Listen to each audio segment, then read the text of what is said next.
Hey ladies and gentlemen, welcome back to the channel. As always, it is Nick here, back with your daily crypto news and analysis, and today we're going to be talking about Quant Network, aka Qnt. So there's actually a lot of stuff to talk about. I don't really want to waste too much time, so let's just dive in and let's talk about this. So Europe is officially ready. We recently talked about the ECB with, I think it was XRP in an XRP video. Christine Lagarde was basically very bullish on DLT and crypto. They basically said that, listen, the central banks will fall greatly behind. They will essentially cease to exist if they do not adopt DLT and crypto driven technology. And I completely agree. I think that they need to really kind of move fast on this.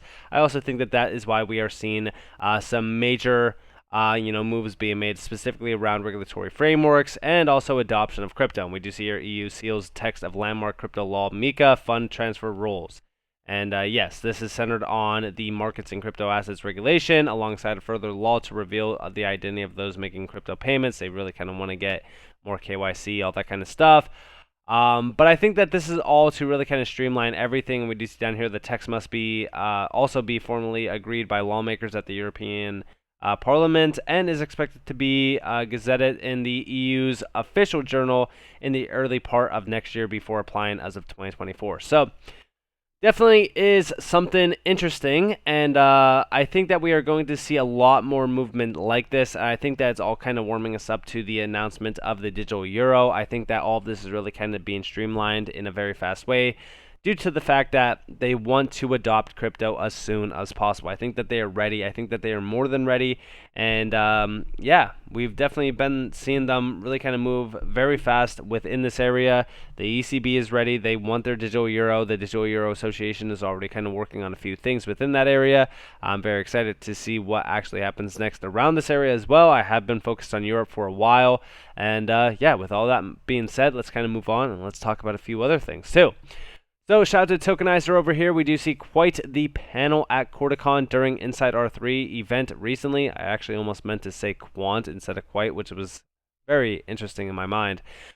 We got to see Gilbert discuss the blend of traditional finance and decentralized finance for centralized DeFi, which is a very weird way of putting it, in front of some of the biggest players in the fintech space. Qnt just keeps building through the bull or bear. And we do see down here a few of the major names. We do see the BCB Group, R3, SDX, and also you do see them like kind of domino effect in regard to some of the other major names like Lab 577, R3, RBS, Standard Chartered. We do see over here FinTech Connect. This is Global Blockchain Business Council, and then the London Stock Exchange. I also do see Hasher Ventures over here mentioning AOBT's potential.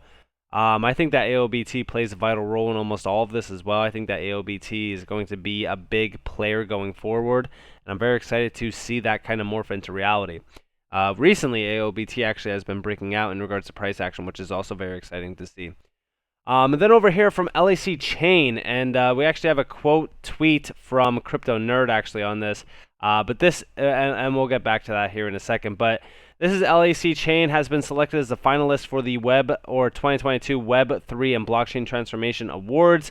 This is very exciting. Winners will be announced on November 8th. And just watch this video and then check out the below tweet. Yes, kaboom, it is. The LacChain is solely being facilitated by Qnt and will be utilizing Qnt Overledger technology. It's going to be crazy mainstream. And listen closely to this.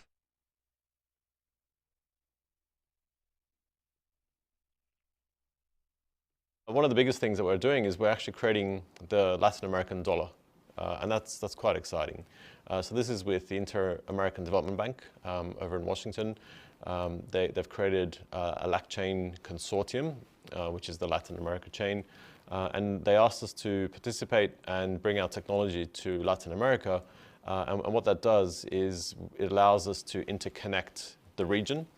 So all the countries that we're working with, initially 12 countries, will be using the Overledger technology to create an interbank network between all the different countries and the regions, and then create remittance and an interbank system between all the countries and the regions, and also powering the Latin American dollar. I mean, like all of this, I there's no words to even put into perspective how bullish this actually is for Qnt.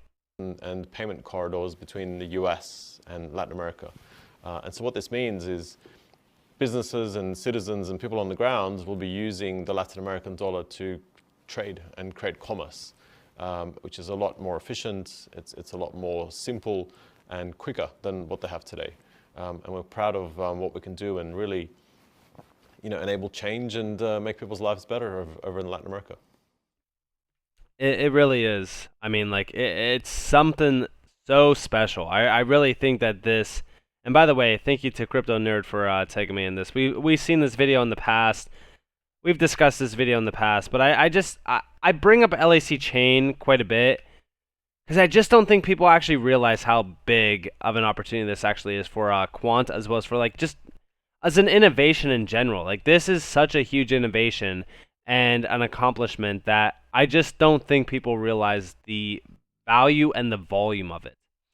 Also, shout out to SonNL11 and Just a Tech Guy. We do see over here Swift is using connector gateways.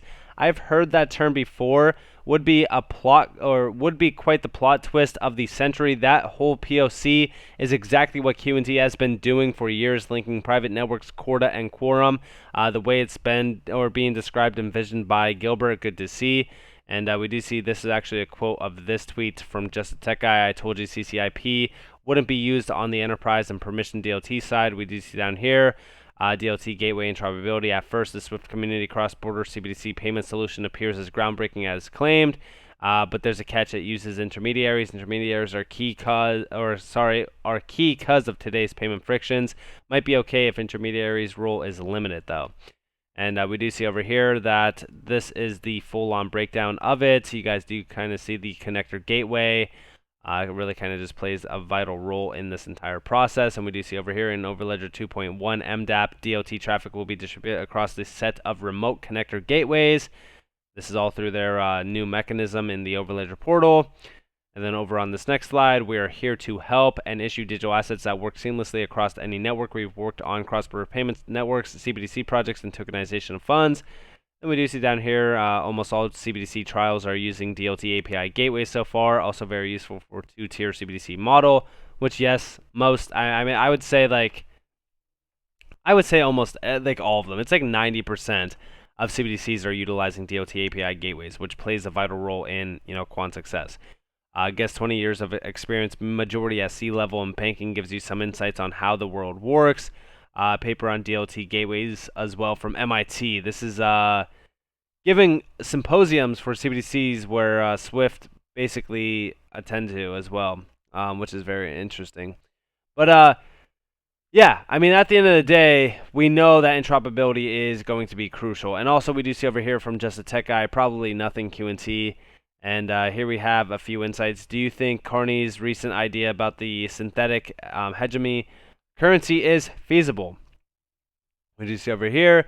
Yes, I worked at the Bank of England. They have been working on this for quite a while. So are other central banks. I even had a call with another central bank this morning, and this is from Gilbert Verdian. And then we also oversee a little bit of an update over here from Mark Carney. There will be a change in unsustainable monetary system. This would be comprised of a number of central bank digital currencies as put forward by Positive Money. And yeah, I think that this is definitely going to be exciting to say the least. I think that all of this will play a vital role in the massive transition. I think that Europe is ready for this massive transition. I also think that Swift is really kind of warming us up to it. I just recently mentioned this as well in another video. But all of this is getting very exciting, and I think that everyone should definitely be ready. And we also do see one last quote from Just a Tech Guy. I know we are utilizing Just a Tech Guy quite a bit. By the way, go check him out on Twitter. Get him to 10K. I mean, he's literally 1.5K away. I mean, it's insane. All of us are growing in the QNT community. It's an incredible time to be alive.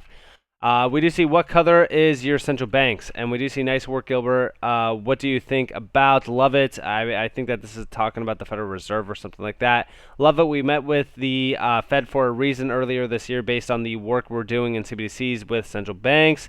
We do see over here. Recall saying European Central Bank. We're actually in discussions with 5 central banks currently, which is incredible. And then over here, are we in some way involved with the EK? I don't know what this is, but we've had meetings with Oracle regarding the Swedish central bank. That's not part of the 5 we are already talking to.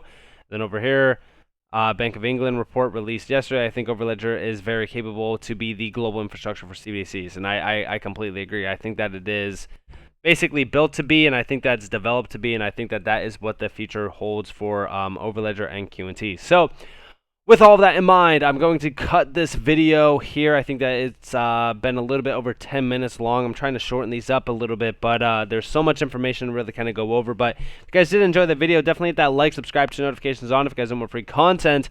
You guys already know. Follow me on Twitter. Hit that free Discord down in the description below. I hope that you all have a beautiful day or a beautiful night wherever you guys are in this beautiful world. This has been Nick. Peace out, guys.